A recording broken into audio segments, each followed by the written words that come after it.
Hello IGNOU political science students, welcome to my channel. आज की video में मैं आप लोगों के लिए लेकर आई हूँ MPS 001 पॉलिटिकल थ्योरी के सॉल्व्ड असाइनमेंट, जो कि बिल्कुल फ्री है।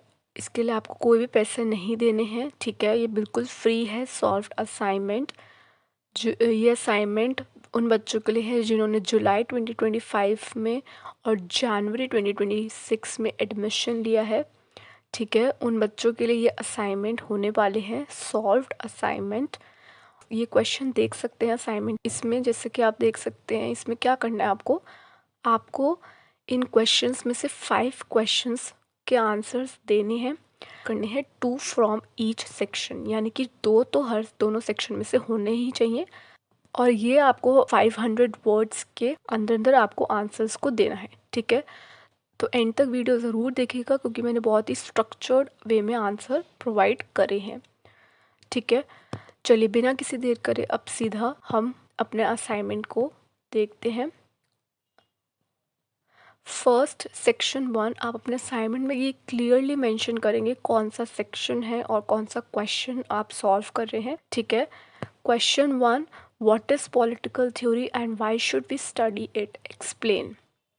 आंसर, इंट्रोडक्शन देना है, ठीक है। पॉलिटिकल थ्योरी को आप बताएंगे कि political theory is a foundational सब फील्ड ऑफ पॉलिटिकल साइंस, जो कि एग्जामिन करता है आइडियाज़ को, कॉन्सेप्ट्स को, आइडियोलॉजीज़ को, जो कि अंडरलाइन करते हैं political system, institutions and human behaviour, ठीक है।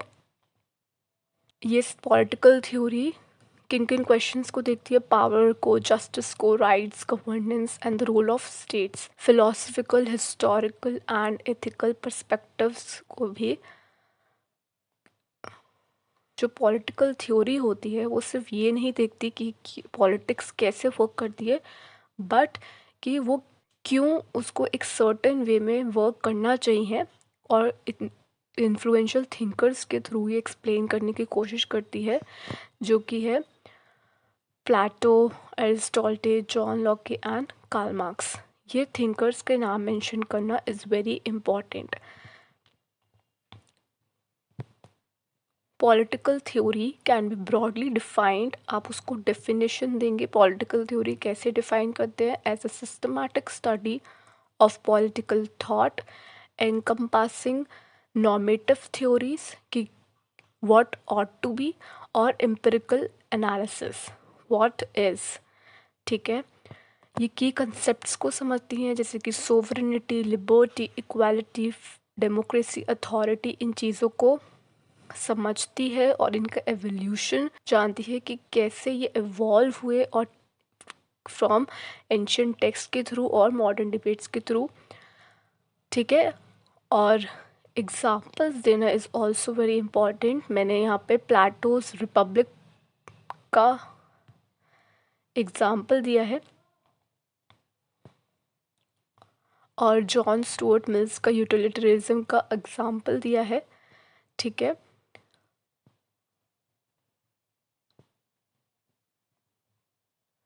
और जो ये फील्ड होती है ये भी एग्जामिन करती है, जैसे कि ideologies such as liberalism, conservatism, socialism, feminism, जैसे कि जिन्होंने शेप किया है रियल वर्ल्ड पॉलिसीज़ और मूवमेंट्स को, उन चीज़ों को भी ये अच्छे से एक्सप्लोर करती है, ठीक है। अब हमारा क्वेश्चन में था कि why should we study political theory, तो उसका भी आंसर है कि बहुत सारे रीजंस है पॉलिटिकल थ्योरी को पढ़ने के लिए। सबसे पहला है कि अंडरस्टैंडिंग पावर एंड गवर्नेंस, की अंडरस्टैंड कर सके पावर को और गवर्नेंस को, कि जो कैसे पावर एक्सरसाइज करी जाती है, लेजिटिमाइज होती है और कैसे चैलेंज होती है, ठीक है। एग्जाम्पल्स भी मेंशन करेंगे।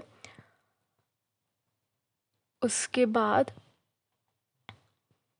Political theory also is beneficial, जिससे कि हम डेवलप कर सके क्रिटिकल थिंकिंग को और एथिकल रीजनिंग को।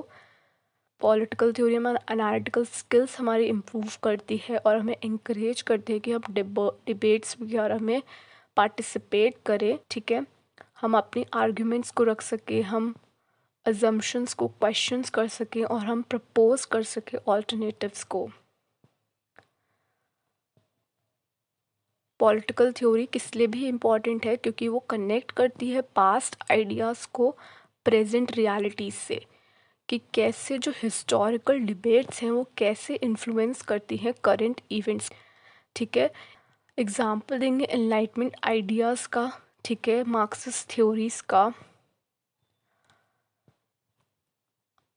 It is also important to study क्योंकि it helps in informing policy and civic engagement, कि अकेडमिया के अलावा भी बियॉन्ड भी ये गाइड करती है पॉलिसी मेकिंग और एक्टिविज्म। ये इंकरेज करता है एक्टिव सिटीजनशिप और एम्पावर करती है इंडिविजुअल को, जिससे कि वो रिफॉर्म ला सके। कंक्लूजन देना इज़ ऑल्सो वेरी इम्पॉर्टेंट। इसको स्टडी करना इट्स इंडिस्पेंसिबल, क्योंकि ये कल्टिवेट करता है हमारी अंडरस्टैंडिंग ऑफ पावर डायनामिक्स और हमारी एथिकल जजमेंट को बहुत ही शार्पन करता है, हमें एक हिस्टोरिकल कॉन्टेक्स्ट देता है और हमें इंस्पायर करता है कि हम एक इन्फॉर्म्ड एक्शन ले सके in the era of rapid change.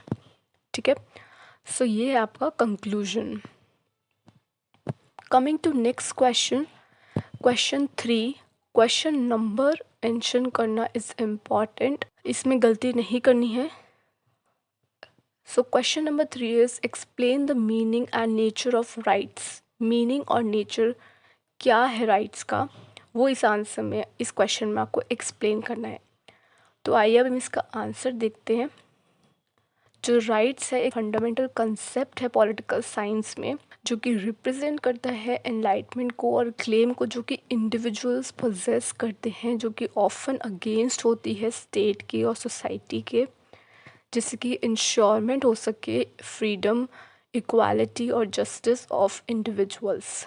ये ओरिजिनेट कहाँ से हुआ है? फ्रॉम फिलोसफिकल ट्रेडिशन, जैसे कि नेचुरल लॉ, हिस्टोरिकल स्ट्रगल्स जो लोगों ने लड़े हैं उसके थ्रू, ठीक है, and the universal declaration of human rights. ये सेफगार्ड करते हैं अगेंस्ट आर्बिट्री पावर, प्रमोट करते हैं इंडिविजुअल डिग्निटी को और सोशल हार्मनी को। Now coming to meaning of rights. Rights उन्हें कहते हैं जो कि rights refer to the moral और लीगल एनलाइटमेंट्स, जो कि एम्पावर करते हैं इंडिविजुअल्स को, जिससे कि वो एक्ट कर सके और रिफ्रेन कर सके फ्रॉम एक्शंस विदाउट इंटरफेरेंस। और जो ये राइट्स होती हैं ये रिकॉग्नाइज करी जाती हैं लॉज के और कस्टम्स के थ्रू। ठीक है, जैसे कि राइट टू स्पीच है, ठीक है, राइट टू एजुकेशन है, ठीक है। ऑल्सो राइट्स जो होती हैं वो बिल्कुल एब्सोल्यूट नहीं होती हैं, they often come with responsibilities. उसमें कुछ रिस्पॉन्सिबिलिटीज़ होती हैं, लिमिटेशंस होती हैं, जो कि बैलेंस करती है इंडिविजुअल फ्रीडम को विद सोसाइटल नीड्स। ठीक है, अब coming to nature of rights. जो नेचर है राइट्स का वो बहुत ही ज़्यादा मल्टीफेसेटेड है, जो कि एनकम्पास करता है inherent, universal and the dynamic qualities को। जो राइट्स होता है वो सीन करा जाता है इल एलिएनेबल, वो हर इंसान के ऊपर एप्लीकेबल होते हैं रिगार्डलेस ऑफ उनकी नेशनैलिटी, रेस और जेंडर। ठीक है, ऑल्सो जो राइट्स होती हैं वो एक कॉन्टेक्सचुअल होती हैं, कि वो इवॉल्व करती हैं अकॉर्डिंग टू सोसाइटल चेंज। जैसा कि हम मॉडर्न एरा में देख सकते हैं inclusion of digital privacy rights. ठीक है, राइट्स नेगेटिव भी हो सकती हैं, जैसे कि freedom from interference, example right to privacy. और पॉजिटिव भी हो सकती है कि एनलाइटमेंट देना रिसोर्सेज को, जैसे राइट टू हेल्थ केयर। ठीक है, अब टाइप्स क्या है राइट्स की? Rights are categorize into several types, जो कि किस पे बेस्ड होते हैं? ओरिजिन पे और स्कोप पे। जो नेचुरल राइट्स होती हैं वो डिराइव करी जाती हैं from human nature, including life, liberty and property. ठीक है, लीगल राइट्स कहाँ से लीगल राइट्स वो होती हैं जो कि रिकॉग्नाइजेबल होती है लॉज के थ्रू, सच एज सिविल राइट्स, कि हम वोट दे सके, हमारी पॉलिटिकल राइट्स। ठीक है, और कौन सी हैं? ह्यूमन राइट्स, और ग्रुप राइट्स भी हैं, जैसे कि दोज ऑफ इंडिजिनस पीपल, उनकी कलेक्टिव आइडेंटिटी को प्रोटेक्ट करने के लिए जो राइट्स हैं वो। ठीक है। अब importance and challenges of rights. जो राइट्स होती हैं वो बहुत ही ज़्यादा इम्पॉर्टेंट है इन अ डेमोक्रेटिक गवर्नमेंट। वो एम्पावर करती है मार्जिनलाइज सेक्शन ऑफ पीपल को, पर लेकिन जो राइट्स होती हैं वो चैलेंजेस के साथ भी आती हैं, जैसे कि जो कल्चरल रिलेटिविज्म की डिबेट्स हैं कि राइट्स है वो यूनिवर्सल है या नहीं है। कन्फ्लिक्ट्स अराइज होती हैं जब जब राइट्स क्लैश करती हैं, such as free speech versus hate speech regulations. हालांकि ये सारे चैलेंजेस हैं, पर लेकिन फिर भी राइट्स बहुत ही ज़्यादा इम्पॉर्टेंट रोल प्ले करती है as a pillar of justice. Conclusion, जो राइट्स हैं उनके वजह से ह्यूमन फ्रीडम हो पाती है और ह्यूमंस इंडिविजुअल्स को फ्रीडम मिलती है, इक्वालिटी होती है, जो कि आ पाई है through historical and legal developments के थ्रू। ठीक है। वो इनएलिएनेबल है, यूनिवर्सल है और इंटरडिपेंडेंट है, और उनके वजह से इंडिविजुअल्स को प्रोटेक्शन मिलती है फ्रॉम ऑप्रेशन, और उसी के साथ साथ वो प्रमोट करते हैं सोसाइटल प्रोग्रेस को भी। Now coming to fourth question, which is discuss negative liberty. Negative liberty refers to the concept where individuals get freedom to act without any interference from others or external authority. अब ये किसने coin किया था? इससे Berlin ने अपने 1958 ऐसे में उन्होंने, जो कि टू कंसेप्ट्स ऑफ लिबर्टी था, उसमें एम्फसाइज करा था। ठीक है। कोई भी ऑपरेशन और कोएशन इसमें अलाउ नहीं होता। पीपल अपने खुद की मर्ज़ी से अपने गोल्स को परस्यू कर सकते हैं। और ये उन्होंने टू कंसेप्ट्स में दो तरीके की लिबर्टी दी थी। एक नेगेटिव थी जो कि थी, और एक थी पॉजिटिव लिबर्टी जिसमें था focus on self mastery and ability to achieve one potential. अब डेफिनेशन क्या है और कोर प्रिंसिपल।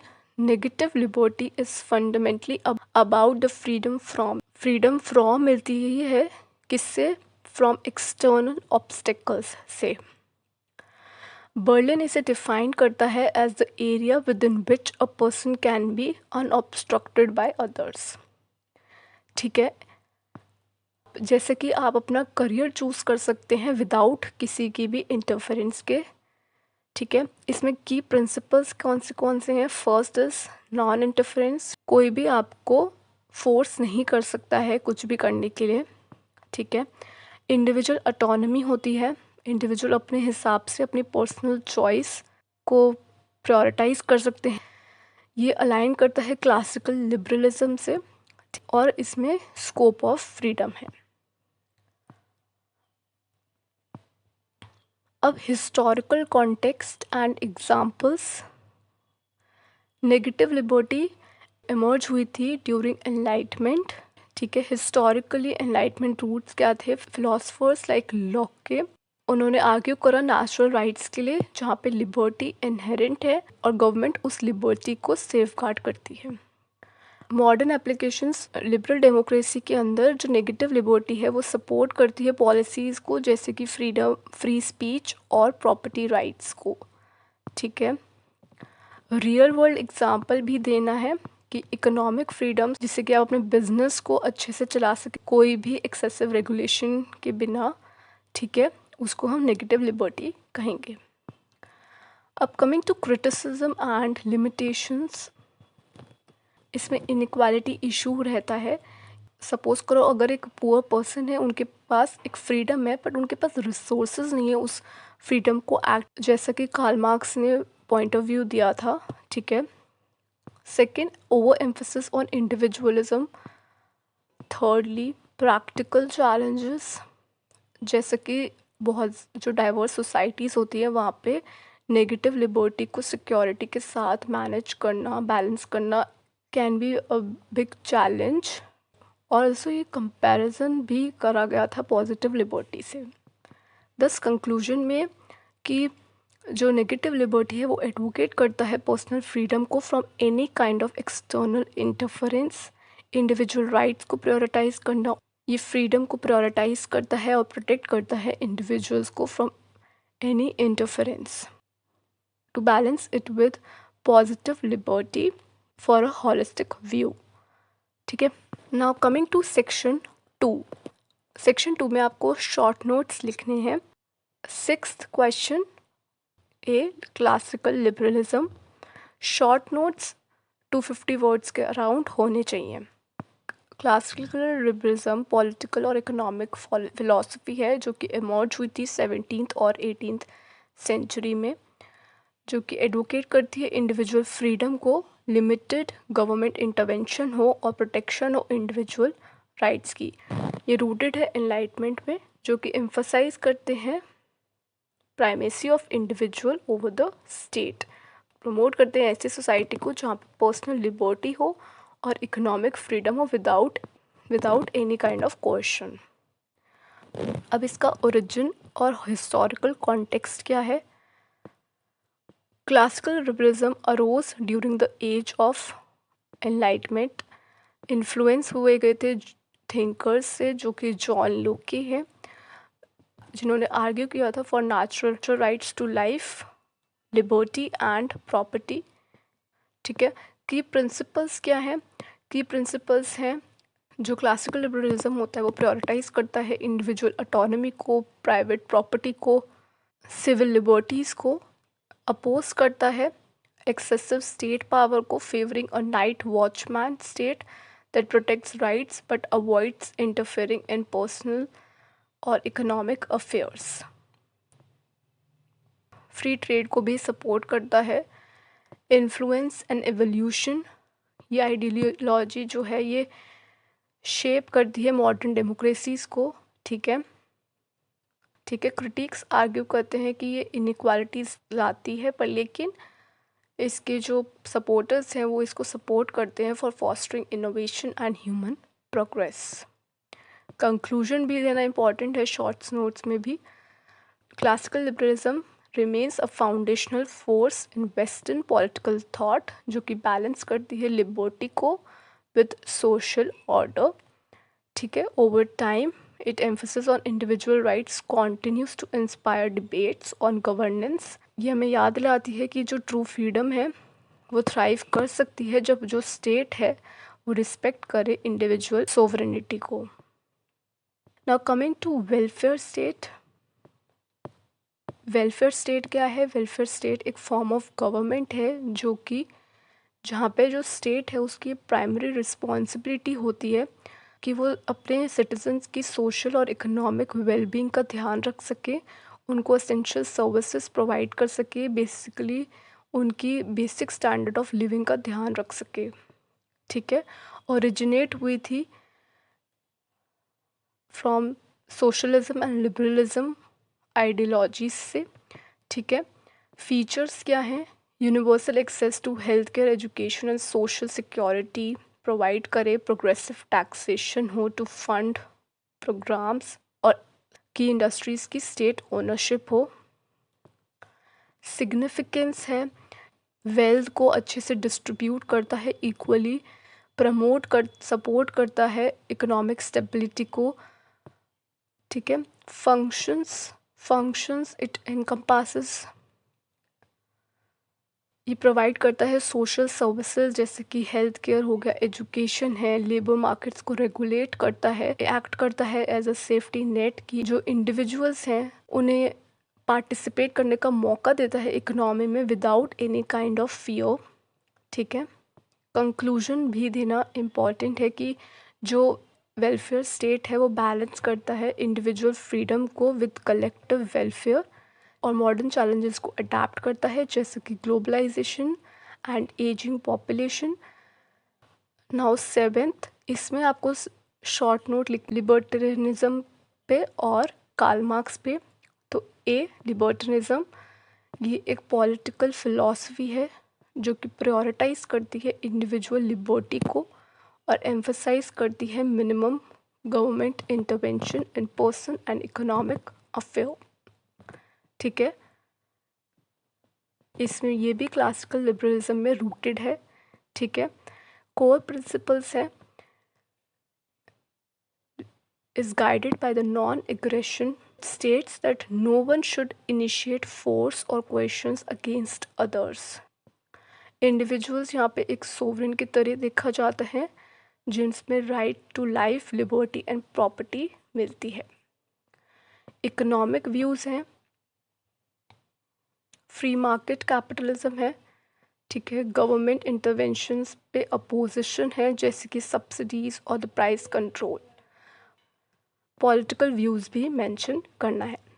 और conclusion, it offers a vision for a society जहाँ पे freedom reign supreme, personal responsibility और इनोवेशन पे को फॉस्टर करता है. Okay, now coming to Karl Marx. Was a German philosopher, economist, and revolutionary socialist whose ideas profoundly shaped modern political and economic thought. उनकी जो communist manifesto थी जो कि उन्होंने फ्रेडरिक एंजल्स थी, इसको मेंशन करना इज़ इम्पॉर्टेंट. उन्होंने एडवोकेट किया था क्लासलेस सोसाइटी को. डायलेक्टिकल मटेरियलिज्म मेंशन करेंगे जो कि मेथड है हिस्ट्री और सोसाइटी को अंडरस्टैंड करना through the lens of material conditions, कि जो सोसाइटल चेंजेस होते हैं वो कहाँ से आते हैं, जो कॉन्ट्रडिक्शंस हैं विद इन इकोनॉमिक सिस्टम वहाँ से. ठीक है. क्लास स्ट्रगल मार्क्स का की कॉन्सेप्ट है कि जो कन्फ्लिक्ट है बिटवीन सोशल क्लासेस, ठीक है, बिटवीन बूर्जुआजीज यानी कि ओनर्स एंड ऑफ प्रोडक्शन, और जो कि एक्सप्लॉइट करते हैं प्रोलेटेरिएट को जो कि वर्कर्स हैं फॉर सरप्लस वैल्यू. क्रिटिक दिया था मार्क्स ने, critic of capitalism and alienation. उन्होंने कैपिटलिज्म को क्रिटिक किया था कि जो कैपिटलिज्म है वो एलियनेशन को फॉस्टर करता है, जहाँ पे जो वर्कर्स होते हैं वो डिस्कनेक्ट फील करते हैं अपनी खुद की लेबर से जो कि वो प्रोडक्ट बना रहे हैं उससे, अपने फेलो इंडिविजुअल्स से. इन कंक्लूजन, ठीक है. Okay, so this was your assignment of MPS 001 political theory का सॉल्व्ड असाइनमेंट. बिल्कुल फ्री है, आप इस वीडियो को पॉज कर करके अच्छे से अपना आंसर को लिख सकते हैं. ठीक है, ये बहुत ही ज़्यादा स्ट्रक्चर्ड वे में मैंने आपको आंसर प्रोवाइड किया है with proper introduction, proper headings and conclusion. अगर आपको कोई डाउट हो तो मुझसे कमेंट सेक्शन में पूछ लीजिएगा और मेरे चैनल को सब्सक्राइब करिए क्योंकि इस चैनल में आपको और असाइनमेंट्स भी मिलने वाले हैं. ठीक है, चलिए मिलते हैं अगली वीडियो में नेक्स्ट सॉल्व्ड असाइनमेंट के साथ. बाय.